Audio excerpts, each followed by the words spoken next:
welcome back to Paideia today. I am Dr. Bill Friesen, joined here as always by my colleague, Dr. Scott Masson. And today we have a very different sort of an author. We have in front of us Jane Austen, and we're looking very specifically at her famous novel, Pride and Prejudice. I don't mind saying that Jane Austen is one of my more favorite authors of all time. And she begins this novel, Pride and Prejudice, with a line which has since become famous. And I'm just going to quickly read it to you. It is a truth universally acknowledged that a single man in possession of a good fortune must be in want of a wife. There we are. And in case you were wondering what the entire novel was going to be about, that's your plot spoiler right there. Right there. It's the whole question in front of us. Jane Austen is, in my view, an author well worth the time it takes to read her for a great range of reasons. And one of the things that I find extraordinary about Jane Austen, which some readers may not know, is that Jane Austen is one of these pioneering figures around the novel. When the novel rose to popularity and fame in the 18th century, it grew up in a number of different experimental forms. And there was a lot of experimentation on the part of the English in particular. The English are largely behind the rise of the novel. And we see different types of novels come to the fore. We see the psychological novel, for instance, which is primarily interested in the inner mental plot of what is happening, most famously in the character of Pamela. We see the sentimental novel doing something hair-raising, espousing a piece of literature which is deliberately designed to evoke extremely powerful passions. Very vexatious thing to be doing in the 18th century. And you can imagine a lot of the poets were scandalized when they saw the form of the novel that was being put forward in something like, for instance, A Sentimental Journey. We have epistolary novels, which consist primarily, if not exclusively, of an exchange of letters between individuals. And we see, of course, Jane Austen takes advantage of that at a certain point here in Pride and Prejudice. We see things like the picaresque novel, which give you a narrative frame and then inset stories into that frame with familiar context, familiar characters, familiar plot lines, and things of this sort. So very famously, Don Quixote is the first great picaresque novel that we typically talk about in the West. We have the historical novel rise to the forefront. We have, of course, the Gothic and the Oriental novel come to the forefront. Jane Austen inherits this great panoply of different novel genre forms, and she takes them and she takes many elements of them and she fuses them into something essentially completely new, unique, and unified. And the face of the novel, if you like, will never be the same after the influence of Jane Austen. And one of the places we can see this being done most dramatically is in Pride and Prejudice, a text which I myself came to relatively late in life, sadly. I can also tell you that Jane Austen inspires an enormously large and loyal following. I was just teaching at a school here just this morning, where it came to light that not a single one of my female students had not read Pride and Prejudice. Every single one had, and some of them have read it many times over. So Jane Austen is the kind of an author who inspires this sort of love, loyalty, affection. You were saying just previously, Dr. Masson, that many of the people who are fans of Jane Austen simply refer to her as Jane. And this is not a condescending tendency or anything like this, as we see with some other authors. It's done in a spirit of personal affection and admiration for the author and the world that she builds in her novels. Say a little bit more to us about your impressions about Jane Austen, Dr. Masson. I too came to her relatively late, but I would say amongst English novelists, she's my favorite. I do find her approach to the novel highly gratifying. It's study in manners of the sort that is recommended by Johnson, among others. We talked about Dr. Samuel Johnson a few weeks ago and spoke of his recommendations for literature. He is the great critic of the 18th century. And I think she does follow his advice that the novelist ought to be aiming at a representation of life that may excite mirth. Johnson's speech on this, or his little dictum, is really from the broader tradition of literature and the aims of literature, following Horace, etc., that literature ought to teach and to delight. And Austen does both. She is a didactic novelist. She is actually teaching us. It's not prescriptive per se, it's descriptive of characters, and the interactions of the characters are revealing to us something about the moral values that Austen herself espouses, and her characters implicitly acknowledge, or often explicitly acknowledge. At the same time, it invites mirth. Austen is a highly witty and at times satirical novelist, and the exchanges between the characters are absolutely delightful and subtle at times. And for modern readers who never encounter subtlety in any interactions in life, it's delightful. And in Austen herself, and in her way, and her keen turn of phrase, and her critical acumen, her ability to spot character strengths but also flaws, including in her characters, her main protagonists. This is one of the reasons she inspires such ardor and affection amongst her fans. And the character that we'll look at today, the main protagonist, Elizabeth Bennett, is Austen's favorite, and I think in her we can see something of what we might imagine Jane herself to be like. She does seem to, without getting into the characters too much, to think that Jane is the superior. That's Elizabeth's own assessment of her. But at the same time, if she is superior, she's of a different type than Elizabeth is. Elizabeth's a little bit more calculating, not in a negative sense, more thoughtful, a little bit more guarded, a little less warm, but at the same time very judicious and fair and just, and in her own way quietly passionate.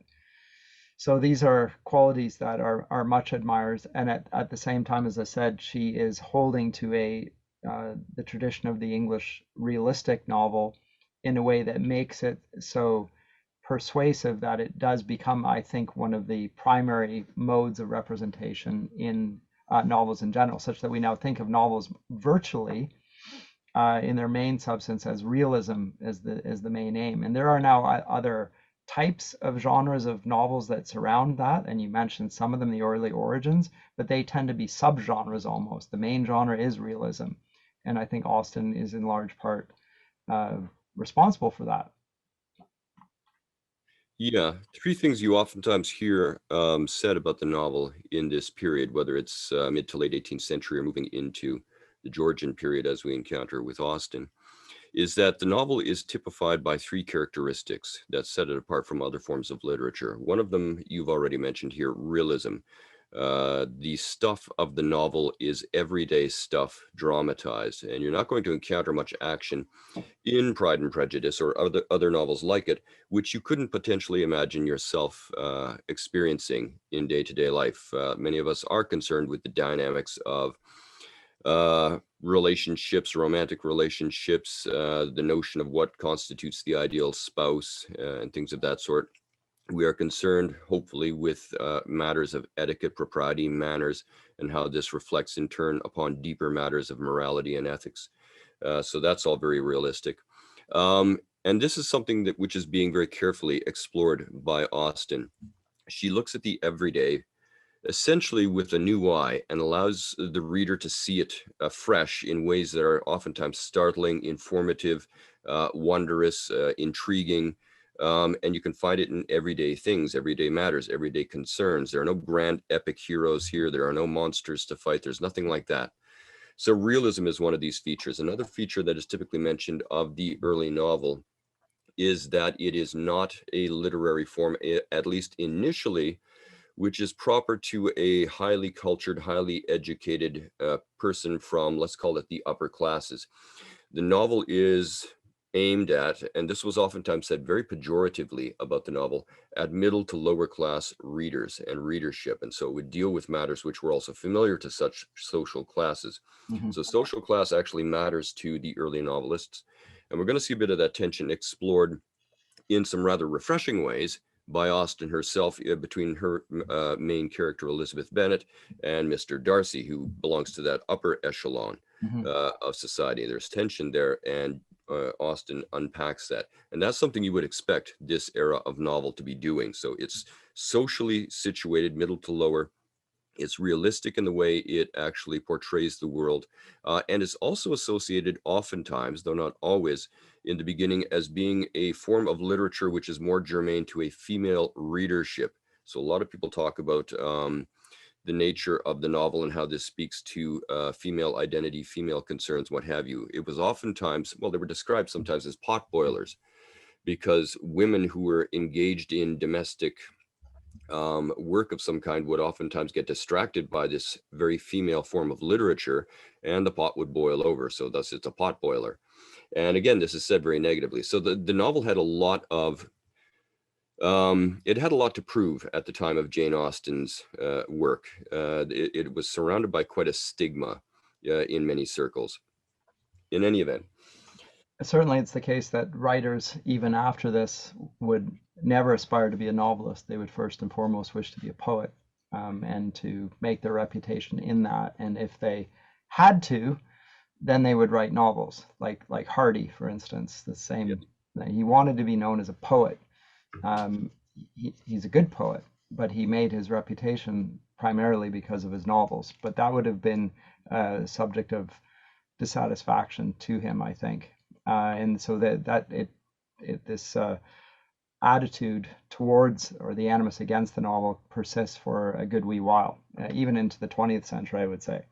yeah, you see, even at the end of the Victorian period, as they move into the fin de siècle, there's still something that stigmatizes certain writers around the novel. As you say, Hardy didn't first and foremost want to be a novelist; he wanted to be a poet, and he's not entirely happy with the fact that he is primarily being acknowledged as a novelist.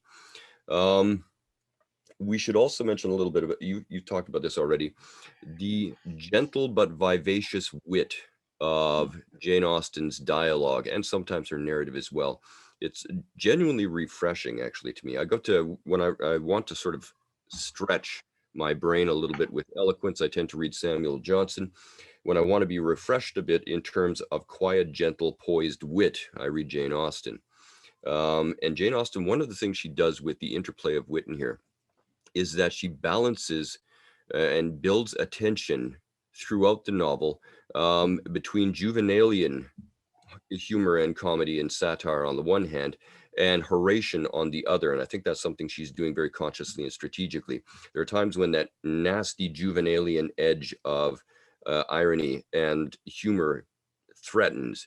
And then, having built that tension, she will flip it to Horatian sort of wit and humor and things of this sort.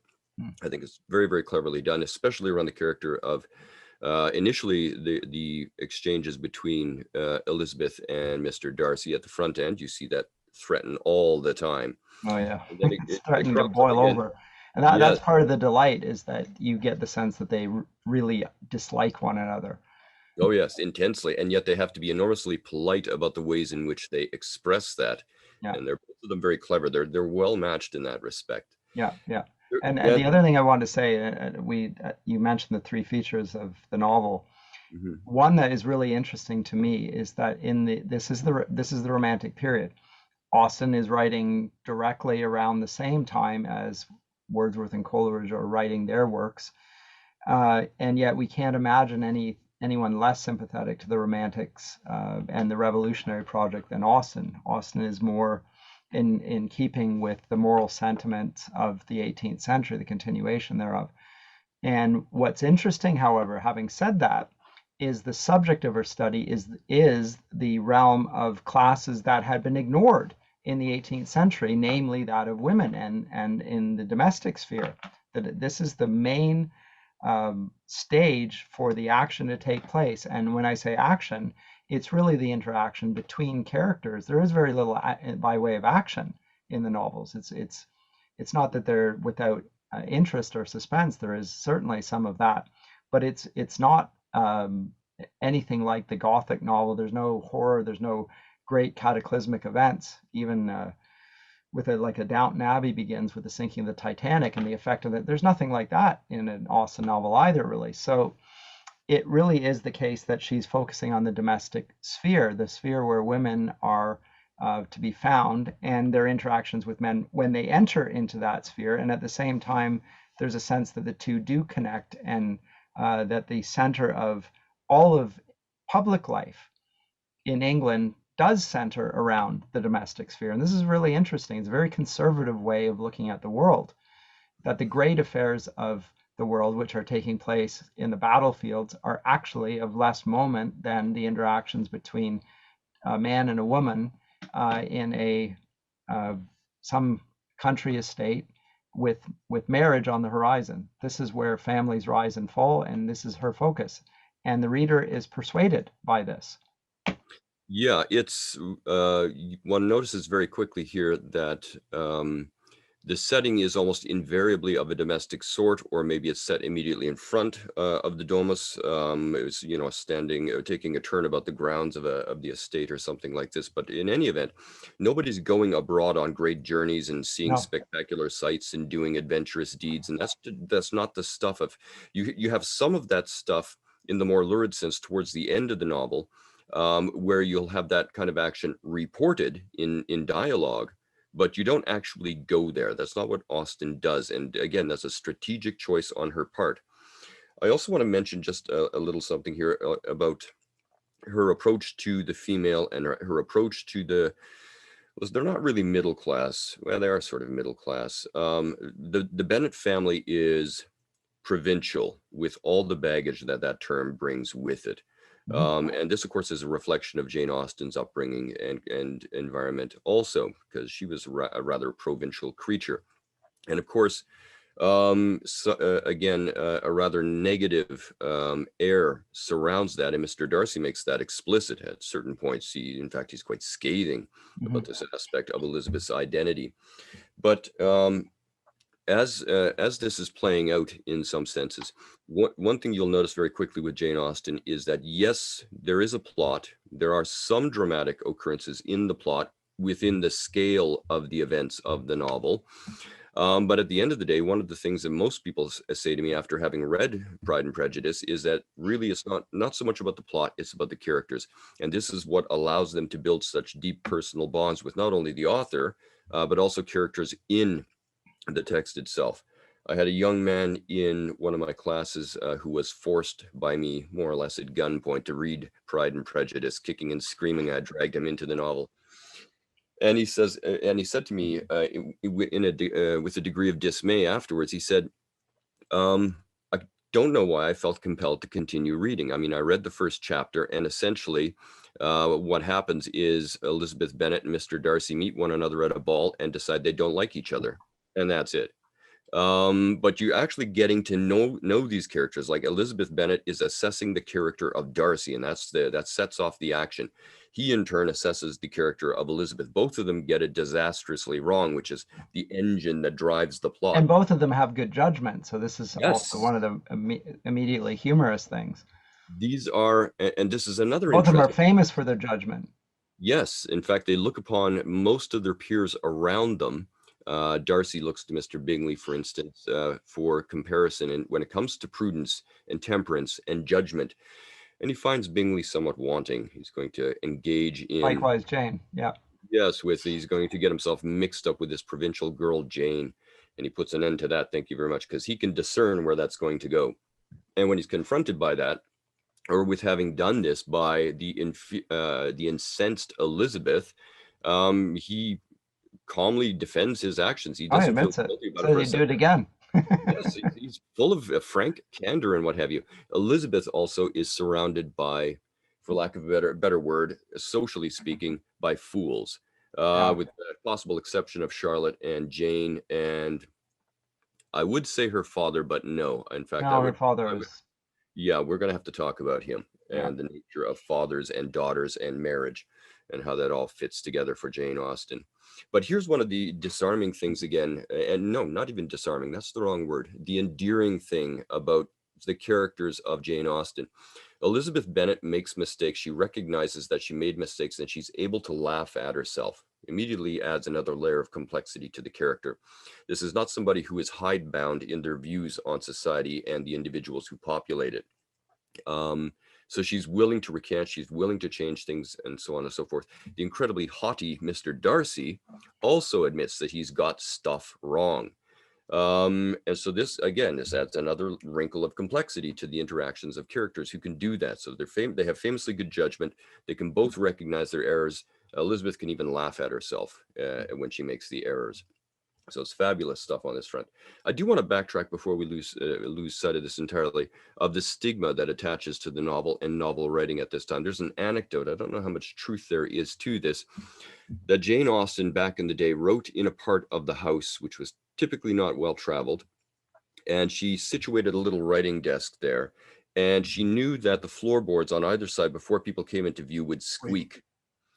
And because she was so traumatized by the notion that she was writing this a novel, that this was so embarrassing, that she could quickly hide it in the writing desk, and she had a little letter she would pretend to be working on underneath it. I don't know if there's any weight to this anecdote. I can imagine it being it being true. Whether it is actually an anecdote based on something true, or we can imagine Austen being that discreet in a nook somewhere, not wanting to be caught in such a scandalous act as writing novels. One final thing I wanted to say is the novel is initially entitled First Impressions.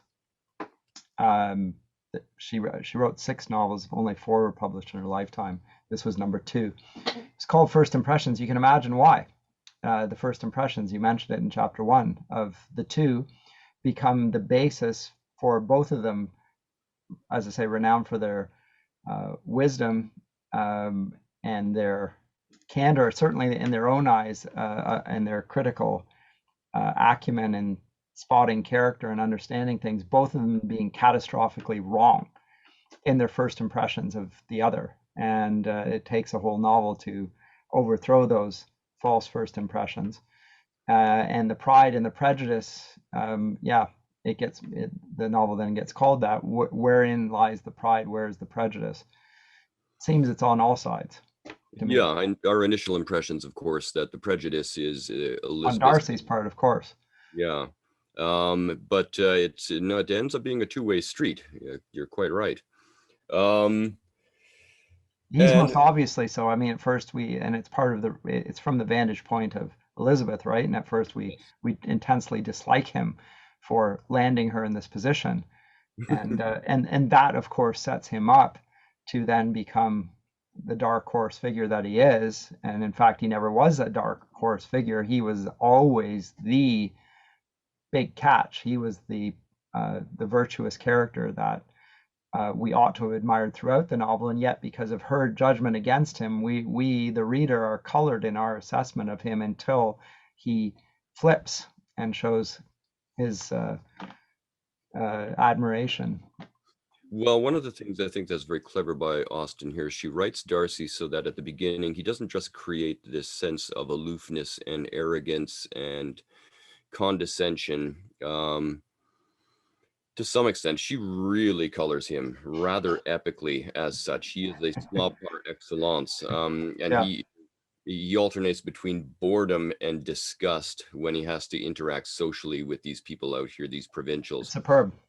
Yeah, and it's so much does she polarize our opinions as readers about this individual that she is now set up right from the beginning of the novel to reveal and surprise and reveal and do the unexpected. And then he lapses back into being sort of a bad guy again around the middle of the novel. But then there's more reveals and more reveals. But she has to set up certain social expectations about this character in order to do that so successfully, and she does do it. And likewise, you're getting a lot of things from Elizabeth's perspective, but then you're realizing that because you've been getting that perspective, that there are certain things that are concluded by this character, which indicate that she is an unreliable sort of a source to be getting some things from, and she herself comes to the same realization. So there's more moments of revelation as we go along. Revelation is one of the things that Austen does so well. There was also a point you made about Romanticism and that this is a distinctly unromantic book. And again, this was something that another male student of mine, remarked on. He said, this book is about romance to some extent, but in other ways, it's a deeply unsentimental look at romance. This is at times it has quite harrowing realism, for instance, in the form of Charlotte and Yes. Mr. Collins and their motives for wedlock there. By the way, plot spoilers are going to be going in every direction. Oh yeah. Well, we simply assume that everyone has read the book or Sure. watched one of the mini series. Yes, and that actually raises another point. Good. I'd forgotten that. Usually I deplore the fact that somebody has taken a literary classic and turned it into a movie. Almost always something considerable and fundamental is lost, and oftentimes ugly things are added to this. I won't say that with two of the more recent movie reimaginings of Pride and Prejudice. They're actually surprisingly good. Now, maybe it's only because I had such low expectations going in, and maybe if I watched them again, I would have a different impression. But actually, I remember being favorably impressed, not once but twice in recent years by seeing the latest Pride and Prejudice come out. So What's the other one? well, there's one Colin with Firth, Jennifer Ely one, BBC 1995. That was my first encounter. Yeah, I think that's one of them, and then there's another one later on with I don't do pop culture. I don't do movie stars. The Bravo. lead actress from Anyway. Pirates of the Caribbean. That's the one. Oh, okay. And she's in there. She'd actually surprised me. She did a very good job, I thought. Keira Knightley. That's her. Yes. But this is, I mean, that rendering is superb, and because the acting is very good indeed, and the dislike for Darcy is there right at the outset. Oh yes. And, yeah, and he makes us dislike him, so it's excellent. It's Firth at his best, and resentful at that. He strikes a very good resentful pose. Yeah, so. I met Jennifer Ely, by the way, in Newcastle that year in 1995. Never mind. It was at a theater production. Never mind. Yeah. She's blonde. Can you believe Scott, it? the theater maven. I had there you go. A creature of the. Never mind. Never mind. No, but I'm not that up too soon. It's superb, subversive stuff. There's satire there, and it's worthy of the great tradition of satire. You mentioned it, and the reversal of expectations that we find. It's a very Christian way of telling story. Jesus uses it in his parables, for instance. We find that Austen is in that great long tradition, and it does seem to me that there's something that speaks to us today precisely because of the ubiquity of those situations where people are proud and wrong. Even those of us, even the best of us, often have weak judgment on certain matters, and those are the ones that are best satirized. And so we have two great characters, and I think they are at the heart of the novel. We have Mr. Darcy, we have Elizabeth Bennett, both of them great characters, both of them lovable characters, both of them catastrophically prideful and bigoted against one another for all manner of reasons, and both of them in the end confess to their error and it leads to reconciliations. This is just wonderful stuff. And having said that, of course, again, she plays with those reconciliation moments as well. Eventually, I mean, this just in, Mr. Darcy proposes to Elizabeth not once but twice in the novel, obviously rejected the first time and accepted of course. the second time. And his is a famous rejection at that.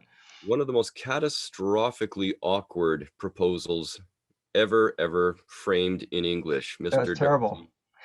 Yeah, he basically he manages to insult and disparage Elizabeth Bennett left, right, and center in the process of actually proposing marriage to her.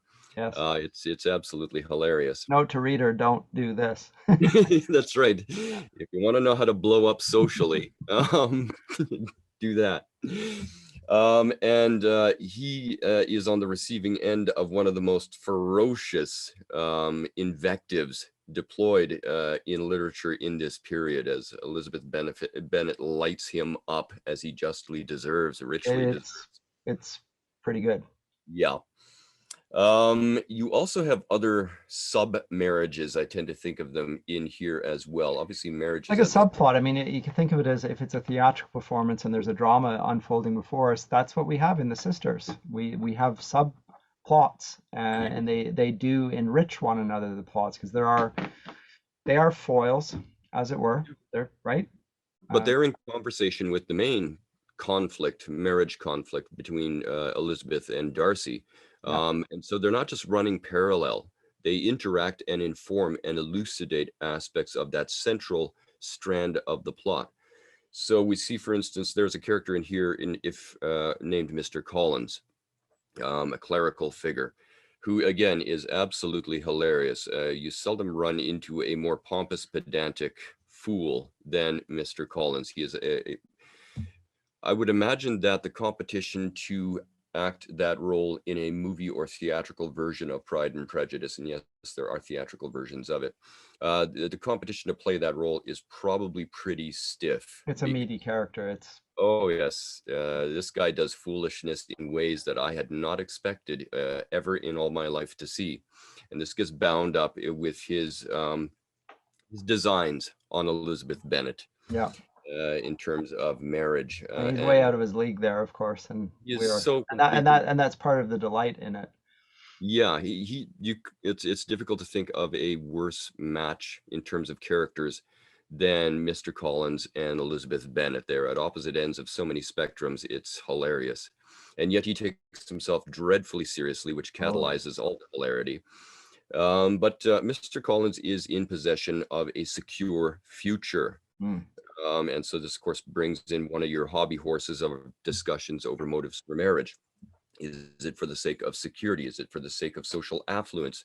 Or is it some kind of soulmate matching type thing going on here? This is, by the way, one of the things that makes Darcy and Elizabeth, their interactions so profoundly unromantic, because they're not approaching things in the usual sort of gushy, emotionally charged way that, somebody, the Like sentimental Lydia. novel would potentially offer Yeah. you, Yeah. nor on the other hand are adopting a bleak, pragmatic mercenary position of others. But Charlotte, on the other hand, does find the proposal of Mr. Collins. He turns to her as kind of a fallback plan. And she has no problem whatsoever marrying Oh. for mere security. Uh, so we have that marriage and relationship in the background of Bennett and Elizabeth and Darcy. And she We've got suffers also, for of it. course, this. She does, yes.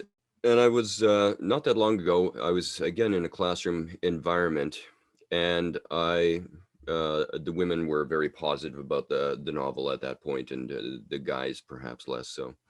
And so I said to the women in the classroom, imagine that, never mind the matrimonial decision, imagine you find yourself, for whatever reasons, married to a Mr. Collins, and there was a collective groan that swept through the room. What do you do next? And initially, some of them began to say that, well, I would simply self-isolate from Collins to the best of my ability. But then I reminded them that many of them had balefully turned on the father figure of Mr. Bennett, because this is precisely how he avoids the foolishness of his wife. Hmm. And you said that that was bad. That was a bad husband. That's not productive. That was not a good way to proceed with handling the problem before you. So what do you do next? And the guys were all laughing and guffawing on their side. And I told them immediately to shut up. You found yourself married to Mrs. Bennett. So well done, you. Same Yeah. problem. Go. Yeah. And it turned into a very interesting discussion in terms of exactly, do I try to reform my foolish spouse? Am I the foolish spouse? And we got no settlement on any of these issues, but it was a very avid conversation that followed. We've also got this relationship between, a potential relationship between Jane and Mr. Bingley. Both Jane and Mr. Bingley, if you've read the novel, are quite likable individuals. They are in conventional modern, as a conventional modern sense, they're nice, By the way, it was Jane Austen who revolutionized the word nice. Nice did not mean anything nice prior to Jane Austen. No, I'm Uh, an ignorant. yeah, you were kind of ineffectually and vapidly a non-player. Um, and so you were a harmless drudge, to quote Samuel Johnson. But it picks up positive connotations in Jane Austen's time because she starts using it in a different context, which obviously have those positive connotations. And Jane and Mr. Bingley are both nice in their respective ways, and eventually they too marry. I'm sure I'm, oh yes, and then we have the most disastrous marriage union of them all, Lydia and Mr. Wickham. If you think that Mr. Wickham's name sounds vaguely menacing, that's because he is vaguely menacing. He's an ambush predator, this guy. Hmm. And also another example of Jane Austen using the 18th century tactic of aptronymic names, where the name actually indicates a fundamental characteristic of the person who belongs to it. Yeah.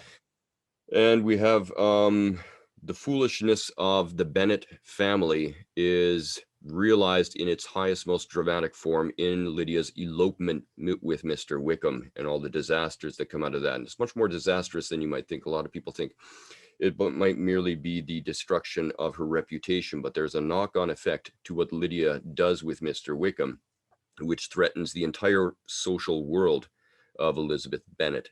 So we have that in sharp contrast to a lot of these other relationships. All of these things are illustrations of marriage partners, right? And reasons for marriage, Yep. and in terms of motives, but also in terms of desires for a marriage partner. Does one do it for simple pecuniary interests, which Charlotte does?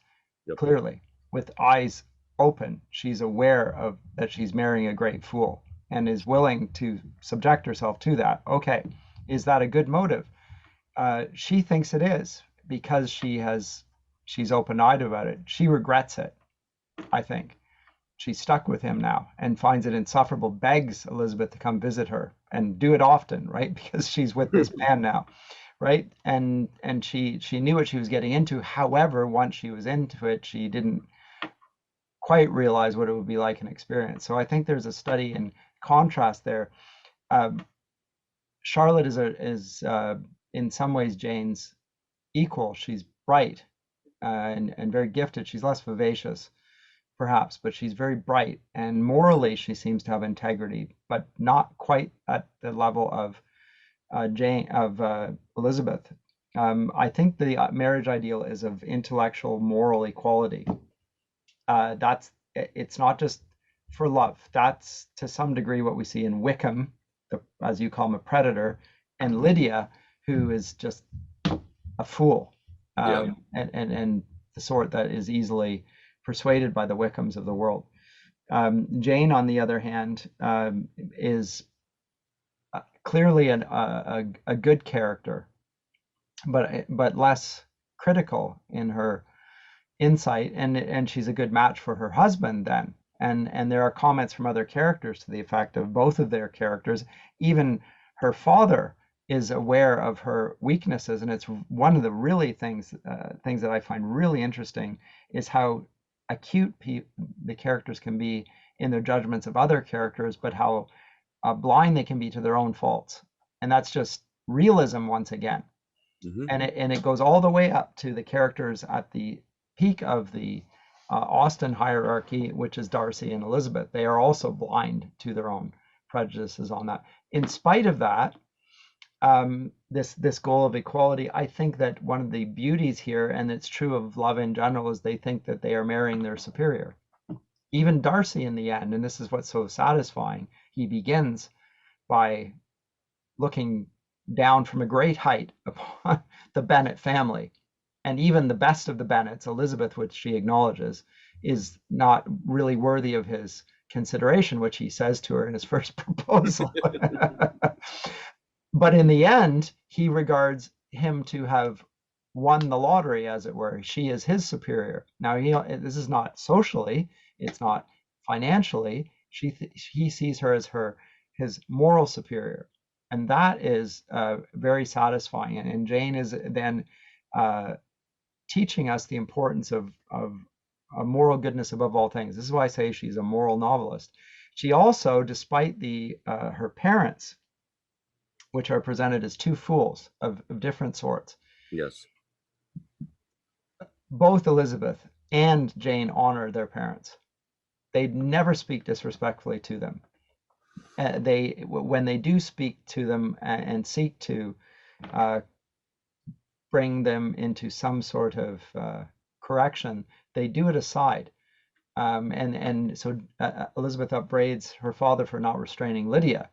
And really, what we come, even though she admires her father, we come to see him, whom at first I think we have great hope for, that he's the sort of uh, the patriarch of the family and is looking after everyone. In fact, he is too busy in his books and too busy avoiding his wife to exercise any discipline over his house, which Mr. Darcy rightly judges him for, and in the end, Elizabeth has to acknowledge is correct. And so then Darcy does what her father could not and would not do, and he does so with great effectiveness. And that we admire him because he's effectively what he's shown himself to be, is not only a great lover of Elizabeth, but a potentially great father himself, because he is able to seek the lost and to take care of the predators.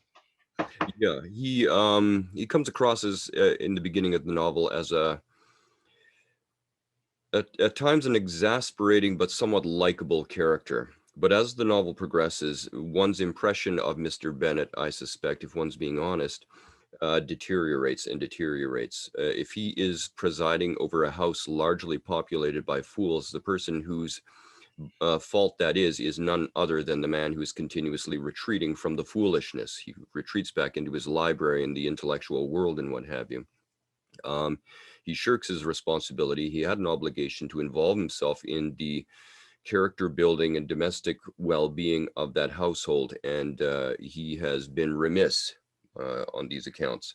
Mr. Darcy, on the other hand, operates with great decisiveness, with great judgment, and takes responsibility even for things which are not his domestic and social fault or business. He has no obligation to be helping people who he helps. This is another one of the surprising aspects of Mr. Darcy, is the sheer philanthropy, if you will, of the Yes. man in private moments, and he keeps it discreet. He does this is not for display. Yeah, in fact, he's a man whose genuineness and genuine sincerity, I should say, is one of his primary features, one of his greatest strengths and features.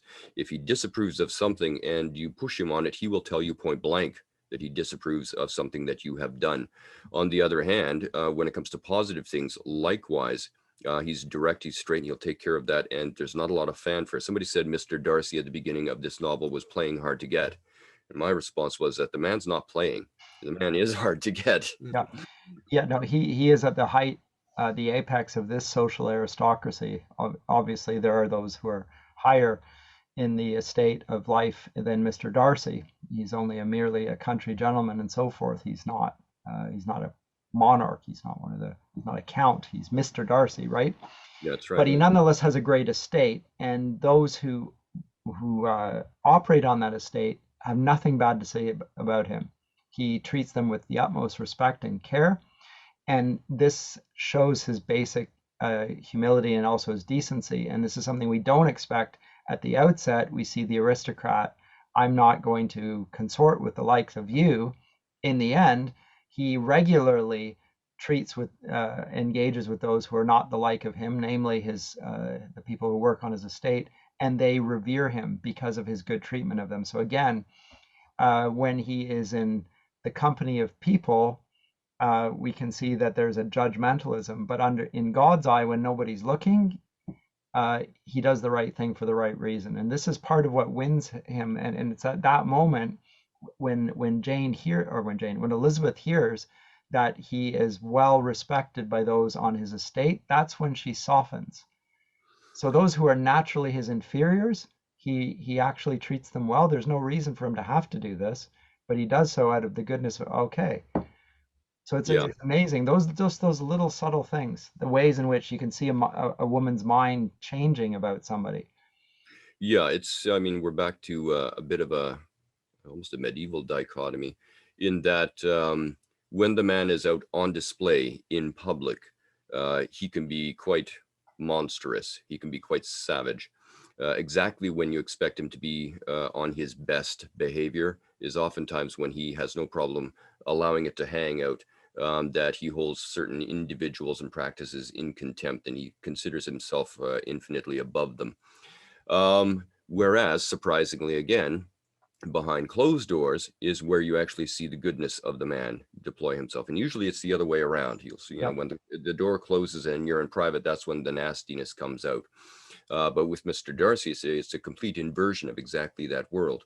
I saw a tribute YouTube video from a scene from one of the movies. I can't even remember which one it was, where Elizabeth is in the company of Mr. Darcy. He's greeting somebody on his property, and he's behaving with superb poised decorum and gentility and grace and kindness. And you can just see the dismay. The actress does a really good job. I think it is Keira Knightley in that one, where she is just flabbergasted. She doesn't understand who she's looking at and hearing here. This is Mr. Darcy. Yeah, this is Mr. Darcy away from the glare of the public spotlight and things like this. This is what the man is like on his own watch. And again, it's a pivotal moment. Things begin to Yep. shift in her Yep. brain. I might have got something drastically wrong about this guy. No, I think that's it. So when he's in her domestic sphere, he doesn't belong there, and he makes it clear he doesn't want to be there. Even when she's in his, she sees something about him which is totally contradictory to everything she had been led to expect up to that point. Um, so this is delightful, and those two characters are the central, the pivot for the whole novel. But there are other characters we haven't discussed as well, like Jane. Do we want to talk about Jane and Bingley? Jane, okay. Well, I mean, Jane, they're lesser characters. It's true, but Jane, in Elizabeth's estimation, is the most amiable of all women, and her judgment on this, I think, is good. I don't think we're to see her as this is my sister. She has other sisters, and her father, I think, judiciously regards them as worthless, like silly girls. They're the scourge of his years. But Jane and Elizabeth are not so. And Jane is her great virtue is simply her goodness and her gentleness. She's a Yeah, she's a gentle character. She endures with long suffering, great ridicule, and great her hopes dashed. Mr. Darcy has destroyed her. Elizabeth is outraged. The reader is outraged. Jane bears it patiently and does not complain. There and hopes for him still. And so when he returns, the reader is moved because the quiet suffering is so persuasive in her. Like it's actually in some ways better than when Darcy comes with Elizabeth. But those are the two reversals when they both come up on their charger with proposals of marriage, and then in the end it's almost Shakespearean. The two of them get married together. Where does that happen in novels? It yeah, does happen in Shakespeare. So there's this great celebration of marriage, and there are two marriages. yeah. Extraordinary. There's something deeply traditionally comedic about this in the best, most sophisticated sense here. This is all the novel's ending conduces quite literally to new life, and the birth or rebirth of hope and things of this sort. I tend to think about the character of Jane as um, that she embodies the innocence of a long-suffering saint, and Yes, is good. it's bad when a decent or even a neutral character is in some sense harmed, whether that be socially or otherwise. But to harm a Jane, you would expect it to draw the outrage of any normal, any friends of Jane. It's going after that particular individual with that particular character. It's going to drive you wild with outrage, and And that's it does, perfect. and it builds up Darcy as the great villain, and Yes. this is part of the the brilliance of the plot design. And he shows no guilt again No, he whatsoever. congratulates himself on it, says he would do it again and once again. Yeah, he's he did not think he was doing a bad thing. Again, this speaks to his character. Even if he had made an error here, he didn't think he was making an error, and he No, still doesn't think he's making an error. And he's going to. We also tend to forget, because we're told so much of the story from Elizabeth's perspective, that Mr. Darcy in turn was also defending his best friend. yes. Mr. Bingley is, again, he's well portrayed in the movies, both times. Not in the old 1940s version. That's a terrible version. Don't watch that. But he's an individual. He's not like Jane. He's not the brightest candle in the candelabra, but he's not also a dimwit. He No, can keep up with the conversation. He can partake in the wit. He understands the cultured allusions to various things that Mr. yes. Darcy or Elizabeth talks about. And again, he's enormously, like Jane, he's enormously likable. He's a good buddy to Mr. Darcy. Yes. He's not a foolish man, though he likes to laugh. And he doesn't have the high seriousness that Mr. Darcy seems to pack around with him. Oh, he's got the agreeable factor. I mean, I heard Jordan Peterson talk about this. He's high on the agreeable, right? Right, but he's not somebody who's going to be a great success in life because he is not willing to offend people. And Darcy, he will most certainly succeed anywhere because he will do exactly that. Well, also, Mr. Bingley doesn't take himself very seriously. This is one of the things actually Yep. limiting. When he looks in the mirror, he sees himself realistically, has a good laugh, and off he goes. Mr. Darcy, on the other hand, holds himself to rather ferocious standards when Ferocious, he looks in the mirror. as Um, does Elizabeth. Yeah. yes, and this is also one of the reasons why they tend to treat others around them rather harshly at times. Includes Elizabeth, by the way. Yep. Do you want to talk at all about Lydia or Mrs. Bennet? Mr. Bennet would run from this conversation immediately. He wants no part of it, but maybe Yeah. we grapple with the ugly truth that is Mrs. Bennet and her offspring, because Lydia especially is very much her offspring. They operate in imitation of the foolish matriarch of the house. Yeah. So, which then begs the question, if uh, Lydia is so contemptible and she's the image of her mother, then what do we make of Mr. Bennet? Yeah. What drew him to such a woman? She was beautiful, clearly. Okay? What else did she have to commend her? Apparently not much. So what does that say about Mr. Bennet then um, and his character? Not a great deal. It's not good, but we never hear Elizabeth condemn him per se. That's really for Darcy to do, and when and Darcy does it, I think, quite fairly and judiciously, and Elizabeth can not contradict him. Everything he says is true, and she knows it, and the reader knows it. And so once again, although there is a great deal of respect for parents being modeled in the books, and marriage being exalted as a noble estate, there's a great deal of realism about the failures of families, chiefly brought about by the actions of men, It like her father. it's another point where, again, a lot of my students lament Mrs. Bennet and her character and her foolishness, especially in terms of social interaction dialogue. The woman just says the most hair-raising things and does not know when to shut her mouth. It's awful. Um, and she's continuous. You realize It doesn't stop. with a sense of this deflating weariness that she's not going to stop anytime soon. I'm going to have to walk away And so mid-sentence. that's why again it's realistic that Mr. Bennet should withdraw from it, because like how can you endure this? But having said that, you're absolutely on the mark. A lot of people express their dismay at Mrs. Bennet, but then I'll follow on and say, look, the selection of your spouse says something not only about your spouse, but it says a lot about you. So is the very fact of Mrs. Bennet a ringing condemnation in some senses of Mr. Bennet and the fact that he chose to marry this woman? Mhm. It might be. It certainly is enough to cast elements of his judgment into serious and grave doubt, I think. I've been reminded of this, of course, back on this motif of realism. Oftentimes, I am in conversation with married couples, or I'm socially interacting with them, and I'll think to myself, one of them is problematic. Let's try to be gentle here. But then I have to remind myself that the other one saw something in this, either rightly or wrongly, and nevertheless decided to marry this individual. And maybe it was a Charlotte and Mr. Collins kind of a decision where, you know what, I'm no longer aiming for the ideal. I'm aiming for good enough. And maybe that was what was driving things. I don't know. That's another talking point that oftentimes comes up around the novel.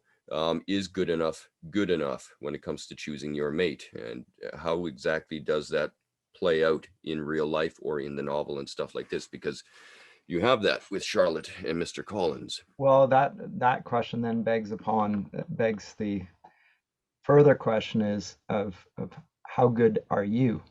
Yes. Right? And that's the thing that is admirable against Charlotte about Charlotte. She does not see herself too highly, despite her gifts, and they're evident. She has a rather low opinion of herself, and that's these are admirable qualities. Again, that the moral goodness and what is good is everywhere celebrated in this novel, and what is reprehensible is excoriated and demonstrated in the end to be something that we ought to flee from. So there's a great deal of courtesy. There's mannerly treatment of others. There's right condescension. Condescension in our vocabulary, egalitarian Canada, whatever the Western world, doesn't understand condescension as anything but contempt. That's not what's meant here. The condescension of God for human beings is in mind, and it's a good quality. So when somebody stoops to somebody who is beneath them and yet treats them with dignity and love and so forth, this is great love. And we see it with Darcy, and we see it with, even in the end, what's interesting to me is Mr. Bennett acknowledges his own failings in this, and how Darcy had basically pulled the frying pan out of the fire for him. He could not have done so. And so the man who everyone at the beginning despised for hurting Jane, for snubbing Elizabeth, the two beauties of the whole county, in the end admires him more than any other man. So it's quite extraordinary. And it's not just entertaining, it is delightful to us. We want a world like this, where people acted like this. Mm-hmm. I think your phrasing there is apt. That what we're looking for is a match of both moral and intellectual character. This is language which would have been at the forefront of Jane Austen's mind. Yep. This is coming directly out of Alexander Pope, that poetry is to speak to the permanent, universal, and representative in human intellectual and moral experience. That's his definition of poetry, as it impinges upon and extends from human nature, like in the essay on man. And it's this intellectual and moral level where we're looking for a good, strong match. Elizabeth is smart. She is very, very sharp. She doesn't just have a lot of information in mind like some sort of pedant. She can actually deploy it out there in the big wide world to good effect. But Mr. Darcy is also frighteningly intelligent and learned as well. So they're a good match on that front. And they're a good match in terms of deploying their intellectual prowess. But they're also two figures of high moral caliber. And the moral caliber is connected inextricably with their intelligence. One doesn't necessarily derive from the other, but they do interact and interweave in ways that are functional. And so we see Mr. Darcy at the end here as a towering moral figure, not just an intellectual figure, not just a power figure. Not as a social or aristocratic figure. Yeah, And he has 10,000 pounds. which, yes, is nothing to be sneered at, to be sure. And our rather wearying 20th century obsession with mere hegemonics, that has no place in our. No, it's not there. Mr. Darcy at the end. He is powerful. It is true. And he's powerful both in terms of finances and also in terms of social position and in terms of willpower and all these sorts of things. But these are the power is incidental. Yes, they're incidental. There are more important factors in play here. Yeah. And having said that, one of the things also I find quite interesting is that love in its conventional modes of discussion in a lot of novels and other forms of art doesn't play that big of a role at the front end here. The love does grow up between them, but it doesn't start from a sort of Romeo and Juliet love at first sight across the room and quite frankly, rather ridiculous and juvenile notions of love. Um, It works for teenagers. yeah, sure. No, know what else? I was just going to, while you were saying that, and I thought how right you were. Note how there's nothing of tolerance in this. There's not, the catchwords of our day of tolerance and inclusion, and all this sort.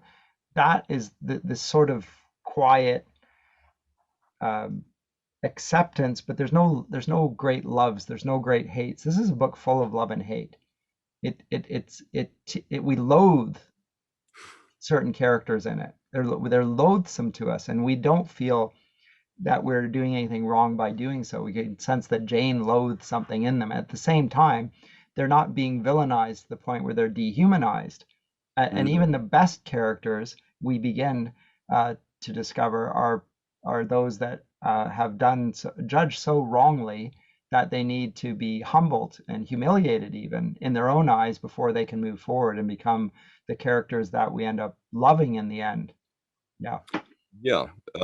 In some senses, the novel is an exploration of prejudices, to be sure, Pride and Prejudice. But on the other hand, nobody escapes from their prejudices. This is the point that you and I have discussed around Edmund Burke and Yep. his treatises on prejudice and the necessity of prejudice for the functioning of government and the social animal and all this sort of stuff here. So again, this is a watchword that's being bandied around Jane Austen all the time. Our listeners might also be interested to know, if they don't know this already, that Jane Austen herself never got married. Mm. Rumors that she was actually becoming interested with a young man at a certain point in her life, and the rumors are that he died tragically, but that's all those things are. They're rumors. There are a lot of rumors about Jane Austen herself. She lived a relatively short life. Also, people should know, 1775 to I think it's 1817, died at 41. Yep. So she herself is observing these matrimonial dynamics and social dynamics to some extent as an outsider. And I think that also makes this a very interesting novel. Sad to think, and can you imagine what would have come from her pen had she lived longer? Yeah, it's a Her great six, her novel. 6 great novels are six, all six are terrific. Yeah, I can't think of a single dud out there. I think Yeah, I've read them all by now. yeah.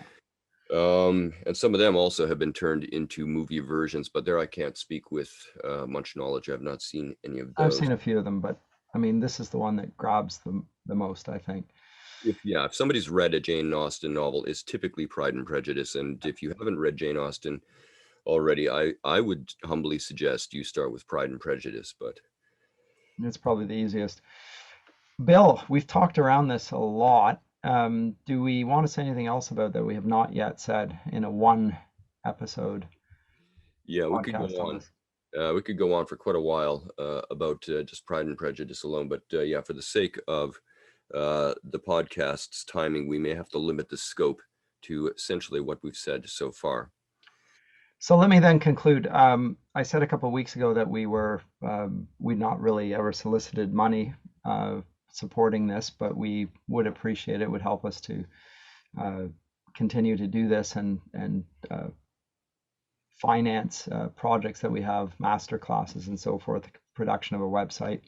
Somebody asked me afterwards how I didn't say how this would happen. We have not yet created the website, so I guess the only way that could happen, to my knowledge, would be on my YouTube channel. There's something there, and you would just have to designate that was for Paideia today. But we hope at some point soon to have a website up and running, and then it will be a little bit more obvious and easy at that point. But I think we're done with this today. I found that really interesting, Bill. I think it's a great Likewise. book, and I think that Austen is ought to be read by everybody. Really, she's a great gift to the world, and her novels for that matter. I believe next week we're going to look at something very different, a little bit of a contemporary, but a very, very different kettle of fish altogether. Mary Shelley and her novel Frankenstein, which is in Mm. the Gothic vein of novel. We'll look at that, and we'll look at the many issues that arise out of it. I think it's a very peculiar novel. It has many of the features that you spoke about at the outset, different types of novels. We'll talk about that more at that time, Bill. But that's it for us today. I'm Dr. Scott Masson with, once again, my friend and colleague, Dr. Bill Friesen. We'll see you again next week. Take care, everyone. Bye.